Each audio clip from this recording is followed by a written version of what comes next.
Hello everyone, how are you? Welcome back to my channel Guru Drishti the right vision.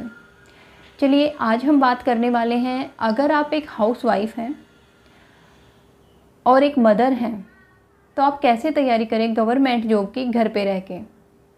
देखिए 2024 में बहुत सारे teaching jobs आने वाले हैं, you all know that. DSSS भी है, उसकी TGT और PGT दोनों के फॉर्म भरे जा चुके हैं। एग्ज़ाम डेट अभी एक्सपेक्टेड है कि अगस्त सितंबर में TGT के लिए आ सकती है, उससे पहले PGT है।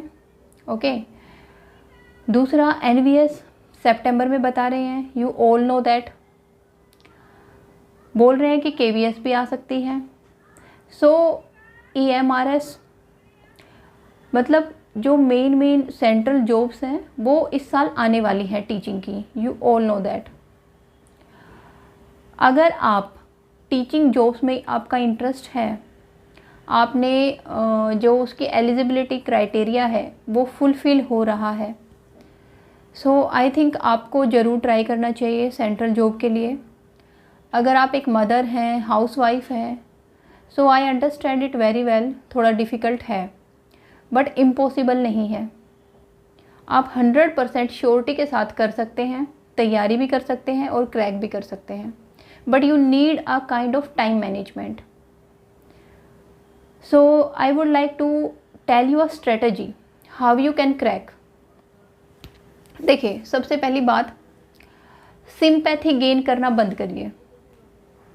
आई रिपीट, सिंपैथी गेन करना बंद करिए। बेचारी घर पे रह रही है, बच्चों को देख रही है, ये बेचारी वाली फीलिंग छोड़िए। आप ये मत सोचिए कोई आके मुझे बूस्ट अप करेगा कि हाँ बेचारी घर का काम कर रही है, कैसे तैयारी करेगी। ये बेचारी वाली फीलिंग एकदम नेगलेक्ट करिए, अवॉइड करिए इसे। You can do anything, I assure you. Okay, so ये सिंपैथी वाली फीलिंग को छोड़िए। दूसरा, अपने ऊपर सेल्फ कॉन्फिडेंस लाइए। Understand that point. खुद पे जब तक विश्वास नहीं होगा, दुनिया आप पे क्यों करेगी। सो आपको खुद पे विश्वास करना पड़ेगा कि हाँ आप कर सकते हो। सकता है आप बहुत बार फेल हुए हों, बहुत एग्ज़ाम दिए हों आपने अब तक, लेकिन अब तक आप सफल नहीं हुए हो, बट इट डजेंट मीन कि आप फ्यूचर में कभी सफल ही नहीं हो सकते। नो, बहुत सारे एग्जाम्पल हैं ऐसे जिसमें निरंतर प्रैक्टिस करने से, अभ्यास करने से, मेहनत करने से एक ना एक दिन आपको अपने लक्ष्य की प्राप्ति होती है। अच्छे से पता है आपको, ठीक है। तीसरी बात, आप अपनी फैमिली को टाइम देते हुए कैसे तैयारी कर सकते हैं। देखिए अगर आप हाउसवाइफ हैं और एक माँ भी हैं, आई नो बहुत रिस्पॉन्सिबिलिटी है आपके ऊपर। बच्चे को देखना, फैमिली के मेंबर्स को देखना, हस्बैंड है, देन हो सकता है आपके सास ससुर हों आपके साथ, आपकी जॉइंट फैमिली हो, कोई भी सिनेरियो हो सकता है, ठीक है। आप किसी भी एक पॉइंट को नेगलेक्ट नहीं कर सकते, ना अपने हस्बैंड को, ना आपके इन लॉज को, और ना ही बाकी फैमिली मेम्बर्स को, ना ही अपने बच्चों को। Understand that thing. ओके, सो आपको क्या करना है, आपको उन्हें भी टाइम देना है और अपनी पढ़ाई को भी टाइम देना है। वो आप कैसे दे सकते हैं? देखिए आप क्या कर सकते हैं, अपना जो सुबह का रूटीन है, जो आपकी सुबह की जो दिनचर्या है, मैं सुबह की बात कर रही हूँ, आप जब जगें उस टाइम को यूटिलाइज़ करने की कोशिश करें अपनी पढ़ाई में। हो सकता है आप 5 बजे जगते हो सकता है आप 4 बजे जगते हों, लेकिन प्लीज़ इससे लेट तो नहीं। अगर आप 4 बजे जग रहे हैं तो 5 बजे तक 1 घंटा सुबह पढ़िए। 5 बजे के बाद हो सकता है आपके बच्चे स्कूल जा रहे हों, तो आपको उनके लिए भी टिफ़िन तैयार करना है, ठीक है। उनको तैयार भी करना पड़ेगा आपको, बच्चों को। अगर छोटे बच्चे हैं तो खुद तैयार नहीं हो सकते हैं तो आपको उनको भी तैयार करना पड़ेगा। दैट इज़ योर रिस्पॉन्सिबिलिटी ना। Okay, that is your responsibility, you have to do it.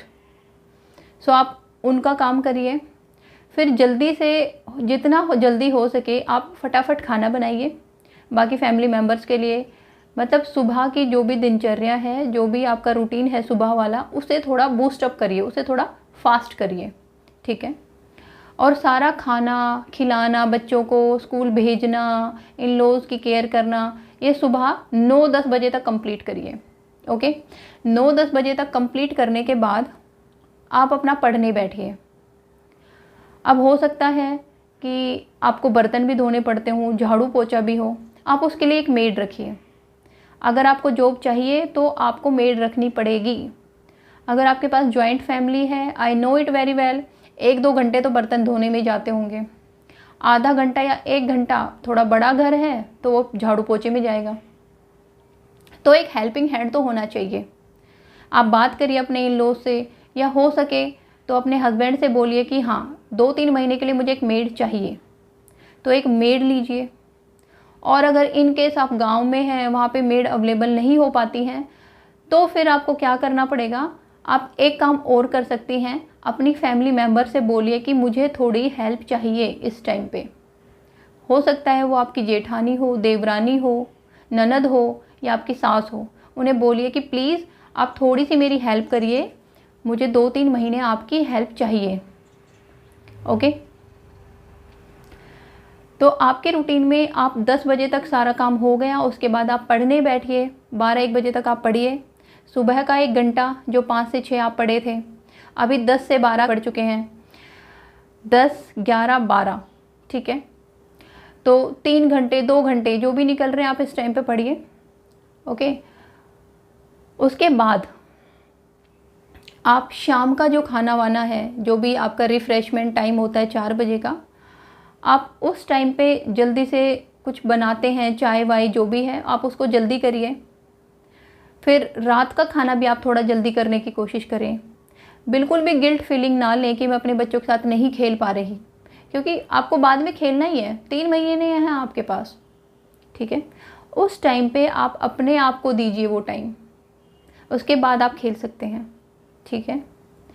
तो आपको रात का जो खाना वाना है, जो भी डिनर है, सबको पकड़ाना, फिर हो सकता है बर्तन वर्तन हो, वो सारा जल्दी करना पड़ेगा आपको। वो भी रात को 10-11 लास्ट, 10, साढ़े 10, 11 भी नहीं, 10, साढ़े 10 max to max. You have to finish your daily work up to death.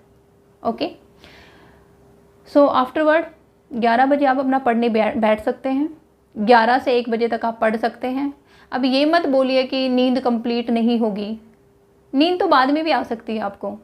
जब जॉब नहीं लगती ना, जब इतना इंसल्टिंग फील होता है, आप वो वाली फीलिंग ला के देखिए, आपकी नींद गायब हो जाएगी, सो नहीं पाएंगे आप चैन से, कि आप इतना पढ़ने के बावजूद अपनी फैमिली में अनएम्प्लॉयड घूमते हैं, कोई रिस्पेक्ट नहीं है आपकी।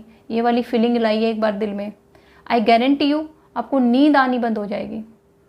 सो आपको पढ़ना है, anyhow you have to manage. So उसके बाद आई टोल्ड यू कंप्लीट कि आप डेली रूटीन कैसे रख सकते हैं, ठीक है।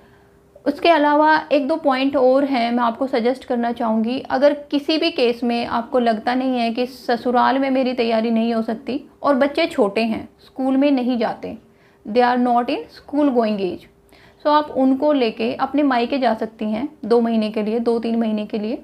अपने हस्बैंड को बोलिए, इन लॉज को बोलिए, और फिर मायके जाइए।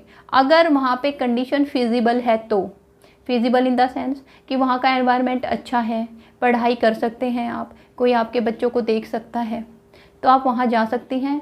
एंड आई अश्योर यू आप वहाँ पे तैयारी कर पाएंगी, ठीक है। Okay, so I told you complete thing. आप देखिए कैसे सूट कर रहा है आपको, कौन सी जो कंडीशन है वो आपके लिए बेस्ट है।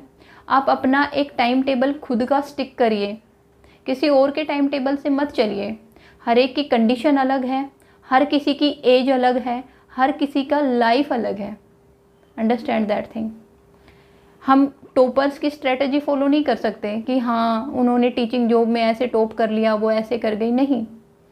ये हमारा जीवन है, इसे हमें ही जीना है, mind that point. So I hope you people like this video. If you like it, do like and do subscribe my channel. Thank you.